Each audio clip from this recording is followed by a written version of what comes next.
Hi friends, welcome to Kavi vlogs.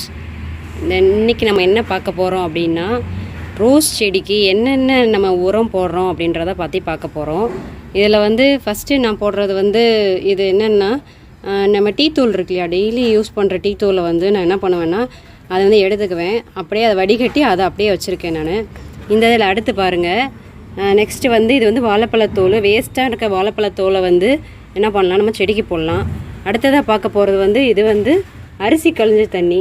அரிசி களைஞ்ச தண்ணியை வேஸ்ட்டாக கீழே ஊற்றாமல் அதை ஒரு எடுத்து வச்சு நம்ம செடிக்கு யூஸ் பண்ணிக்கலாம். நெக்ஸ்ட்டு இது வெங்காயத்தோல் இருக்குதுங்களா, வெங்காயத்தோலை நம்ம என்ன பண்ணியிருக்கேன்னா, அதை ஊற வச்சு அந்த தண்ணியை தான் மட்டும்தான் ஊற்ற போகிறேன். அதனால் அந்த தண்ணி பாருங்கள், கலர் சேஞ்ச் ஆகிருக்குதா, அவங்களுக்கே தெரியும் வித்தியாசமாக பாருங்கள். அந்த நெக்ஸ்ட்டு இது எதுக்கு போடுறேன் அப்படின்னா, தேங்காய் உரிக்கும் போது அந்த தூள்லாம் வரும் இல்லைங்களா, இது தண்ணி நல்ல ஈரப்பதமாக நம்ம செடிக்கு அப்படியே இருக்கிறதுக்காக இந்த இது யூஸ் பண்ணுறேன். அந்த நெக்ஸ்ட்டு இது என்னென்னா பாருங்கள், இதை பார்த்தாலே தெரியும், நம்ம ஒன்றும் இல்லை, ஆட்டு உரம் இருக்குங்க இல்லைங்களா, ஆட்டு சாணம், அதை நான் பொடி பண்ணி அதை ஒரு டப்பாவில் போட்டு வச்சுருக்கேன். அந்த இது முட்டை ஓடு இருக்குங்களா, நம்ம சாப்பிட்ட முட்டையை வேஸ்ட்டு அந்த ஓடை கீழே போடாமல் அதை இப்படி பவுட்ரு பண்ணி வச்சுருக்கேன். இது எல்லாத்தையும் சேர்த்து என்ன பண்ண போகிறேன்னா, நான் என்னோடய செடிக்கு உரமாக போட போகிறேன். பாருங்கள் என்னோடய செடியை, என்னோடய ரோஸ் பாருங்கள் எப்படி இருக்குன்னு, என்னோடய செடி பாருங்கள்.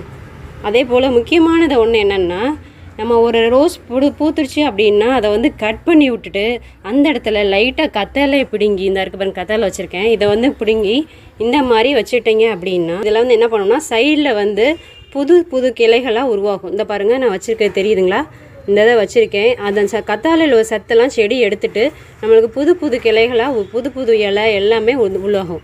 அப்படி பாருங்கள், இங்கே பாருங்கள் நிறையா இது என்னோடய செடியில் உருவாகிருக்கு. அந்த ஸ்டெம்லாம் பாருங்கள் எப்படி இருக்குன்னு. இந்த ஒரு பெரிய தொட்டியில் நான் 2 செடி வைக்கலாம். நான் 2 செடி வச்சுருக்கேன். இந்த செடி இப்போ தான் வச்சது. இதில் பாருங்கள் ஃபஸ்ட்டு இலையே இல்லாமல் இருந்துச்சு.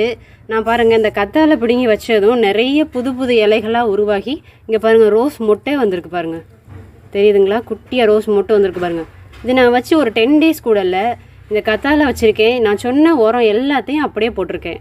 இதே மாதிரி நீங்களும் வீட்டில் ட்ரை பண்ணி பாருங்கள். ஏதாவது டவுட் இருந்தால் கமெண்ட் செக்ஷனில் போடுங்க. பாய்.